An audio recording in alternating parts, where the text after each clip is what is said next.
नमस्कार दोस्तों, आज हमारे साथ फेडरेशन ऑफ नरेला के अध्यक्ष जोगिंदर दहिया जी हैं। सबसे पहले जोगिंदर दहिया जी, आपका हल्ला बोल में बहुत बहुत स्वागत है। सभी को मेरा नमस्कार। दहिया साहब, मेरा पहला सीधा सवाल ये है, ये जो लोकसभा सीट है अपनी उत्तरी पश्चिमी, इस सीट पर आपको इस बार किसकी जीत महसूस हो रही है? देखिए, जीत तो जो अच्छा कर्मठ होगा उसी की होगी, जो जनता के लिए काम करेगा। जीत तो उसी की तय है जो अच्छा कैंडिडेट है, जो क्षेत्रीय कैंडिडेट है।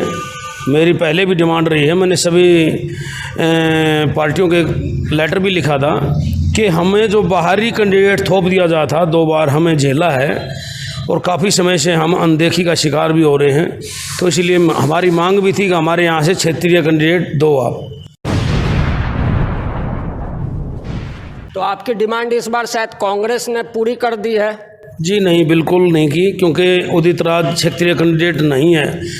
उदित राज बाहरी कैंडिडेट है और क्षेत्रीय कैंडिडेट अब की बार योगेंद्र चंदोलिया है, जो यहाँ से मेयर भी रह चुका है दिल्ली का, और दिल्ली के मेयर रहते हुए उसके कार्यकाल में शायद अच्छे कार्य भी हुए हैं। अच्छा, पिछले जो अपने सांसद थे वो भी बीजेपी से थे, हंसराज हंस, और इस बार योगेंद्र चंदोलिया जी को चांस दिया गया है। तो आपको क्या लगता है कि जो 400 पार का आंकड़ा है वो इस लोकसभा सीट पर खड़ा उतरेगा? देखिए, यहाँ तो उम्मीद ये लगी हुई है कि शायद बीजेपी का कैंडिडेट जीत जाएगा, क्योंकि हालात जो पिछले सांसद थे, पूर्व जो सांसद हमारे रहे हैं डॉक्टर उदित राज जी, उन्होंने लोगों को बहुत सारी झूठें भी बोली हैं। एक सबसे बड़ी झूठ मैं आपके माध्यम से बता देना चाहता हूँ। शिरसपुर गांव में जो मेट्रो रेल का स्टेशन बनाने के लिए उन्होंने पत्थर तक लगा दिया, तो जनता ऐसे झूठे सांसद को कैसे वोट देगी? बिल्कुल नहीं देगी। मेरा मानना है कि उन्होंने लोगों को बेवकूफ़ बनाकर अपनी वोट ली है और हमें ठगा है।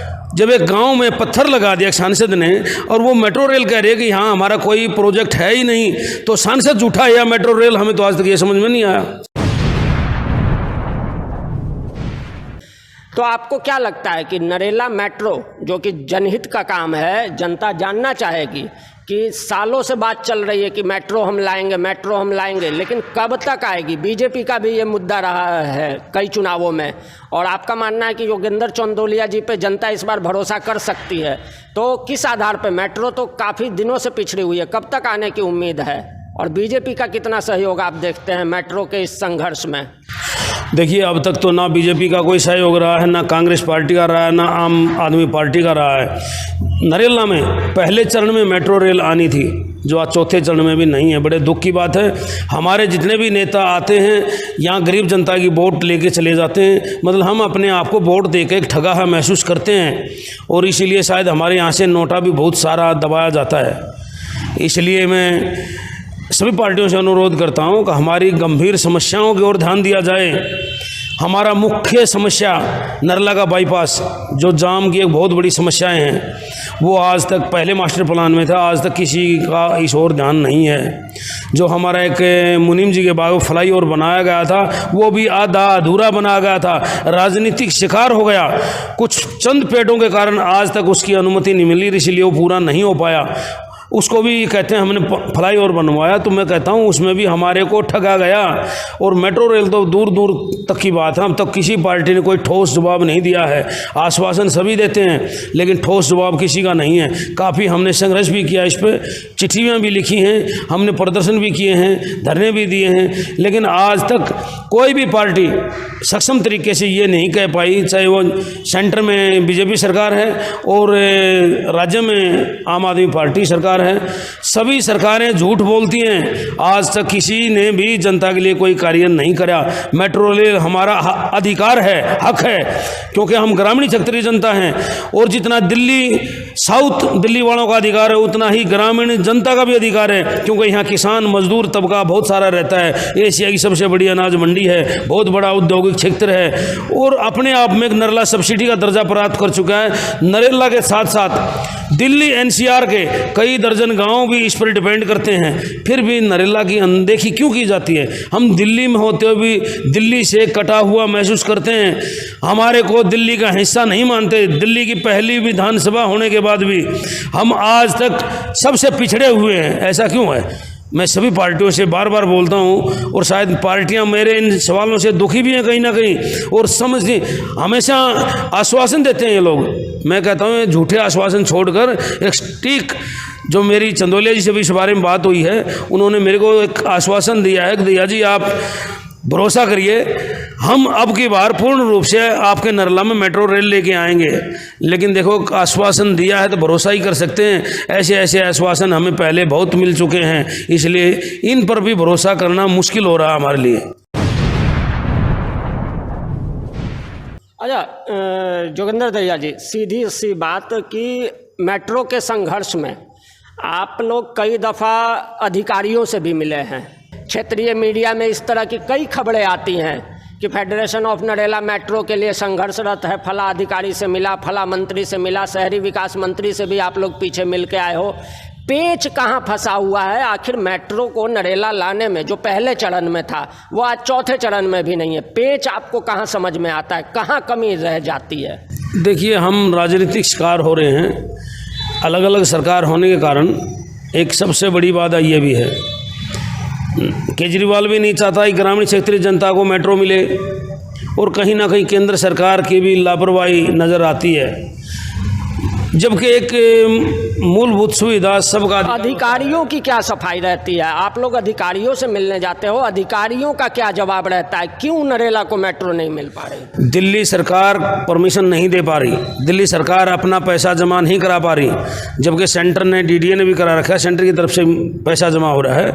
और लेकिन डीडीए की जो पैसा जमा होने के बाद भी दिल्ली सरकार ने कुछ अपना हिस्सा जमा कराना था, कोर्ट भी आदेश दे चुका है, लेकिन आज तक मेरे ख्याल में दिल्ली सरकार उस पर पैसा जमा नहीं करा पाई, और पैसे के बगैर तो कोई कार्य होना ही नहीं। अच्छा, क्षेत्रीय विधायक का इस पे क्या कहना है? अगर चूंकि दिल्ली सरकार अपने हिस्से का पैसा अगर अब तक नहीं जमा करा पाई है, तो जाहिर सी बात है कि इस पे फेडरेशन ने या यहाँ के सामाजिक लोगों ने विधायक से तो बात की होगी, उनका क्या पक्ष है? देखिए, हमारा दुर्भाग्य यही तो रहा है ना, चाहे वो सांसद हुआ, चाहे विधायक हुआ, चाहे काउंसलर हुआ, कोई भी है, हमारे क्षेत्र की आज तक कोई आवाज़ नहीं उठा पाया। सबसे बड़ी समस्या यही है, और मेट्रो रेल ना मिलने का कारण भी है कि यही है। अगर हमारे नेता सक्षम होते तो हमें मेट्रो रेल आओ से मिल जाती, क्योंकि पहले चरण की मेट्रो रेल साहब सिंह वर्मा जी मुंडका तक ले गए, जबकि वो नरेला आनी थी। हमारा अधिकार उधर गया, चलो चला गया, कोई बात नहीं, लेकिन उसके बाद सरकार ने दोबारा दे देना, दूसरा था, तीसरा था, चौथा जा रहा है। तो अब पाँचवें में भी मुझे ऐसा लगता है कि हमारे को सरकार सुविधा देने में असफल रह रही है। आज तक कोई सुविधा हमें नहीं दे पाई, चाहे वो किसी प्रकार के लगा लो। अब मेट्रो रेल क्या, हमारे को तो डीटीसी भी जब मिलती थी, जब दिल्ली में साउथ दिल्ली उधर फेल हो लेती थी, जिनकी उम्र पूरी हो लेती थी, जो अपने किलोमीटर पूरे कर चुकी होती थी, वो सेवाएँ हमें मिलती थी, जो लास्ट में कोबाड़ा होना था, भाई नरेला ग्रामीण क्षेत्र में डाल दो।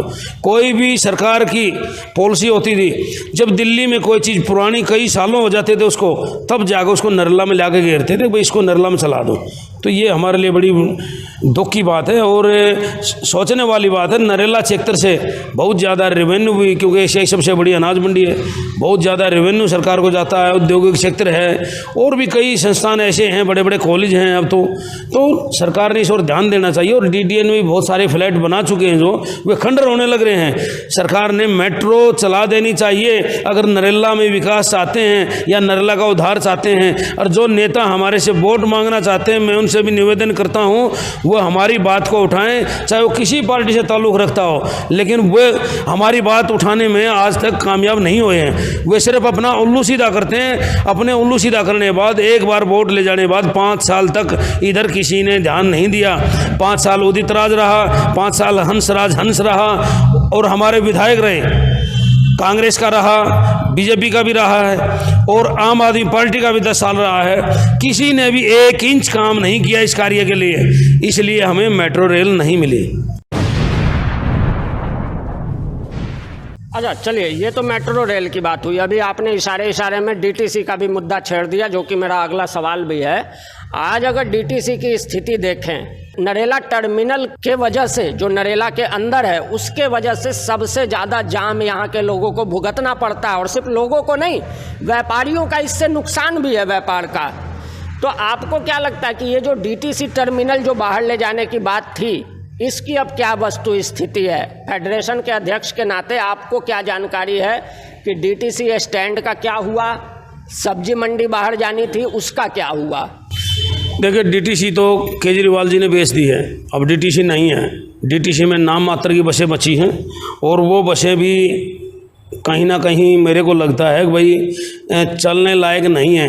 वो अपनी उम्र पूरी कर चुकी, किलोमीटर पूरे कर चुके, क्योंकि 8 साल एक बस चलती है जो इसमें है, उसका वो अपनी एज के अनुसार बस का समय पूरा हो गया और किलोमीटर भी पूरे हो चुके हैं, क्योंकि 3 लाख किलोमीटर ये गाड़ी चल सकती है। तो कहीं ना कहीं ये बसें तो बंद है। और जो क्लस्टर बसें का इन्होंने दिया है, क्लस्टर बसों का जो सिस्टम बनाया है, वो कहीं ना कहीं रेड लाइन को दोबारा रोड पे ला दिया गया। पहले मारामारी इसलिए होती कि रेड लाइन वालों ने अपना कैश इकट्ठा करना होता था। अब क्या है, अब सरकार ने ही जनता को लूट कर, जनता के खून पसीने की कमाई लूट कर इन बसों पर लुटाई जा रही है।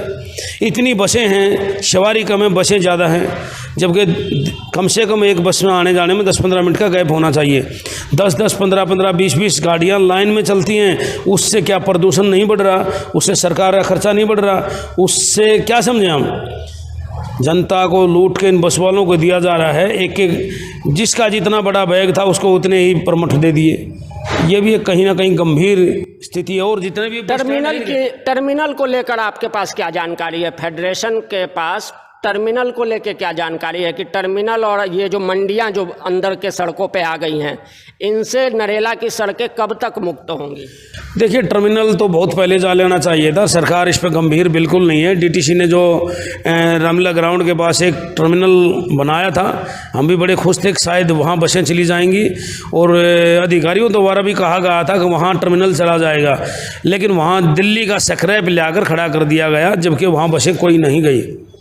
और रहे बस स्टैंडों की बात, नरेला ही नहीं, बाहरी दिल्ली में कहीं भी आप चले जाओ, पूरे ग्रामीण क्षेत्र में नजफगढ़ बिजवासन तक, कापाशेड़े मोड़ तक चले जाओ, जितनी बुरी हालत इन स्टैंडों की है। गर्मी में लोग ना बैठ सकते, ना उसके नीचे खड़े हो सकते, क्योंकि किसी में छत नहीं है, किसी में व्यवस्था बैठने की नहीं है, और किसी के मतलब हालत इतनी ख़राब हो, जनता पे कहीं भी गिर सकता है। नरेला में पुलिस स्टेशन के बाहर आपने देखा कई दिनों से एक बस स्टैंड ऐसी पोजीशन में है, वो किसी को चोट भी मार सकता है। सरकार का बिल्कुल उस ओर ध्यान नहीं है, ना अधिकारी उस ओर ध्यान देना चाहते। तो बसों की पोजीशन तो यही है।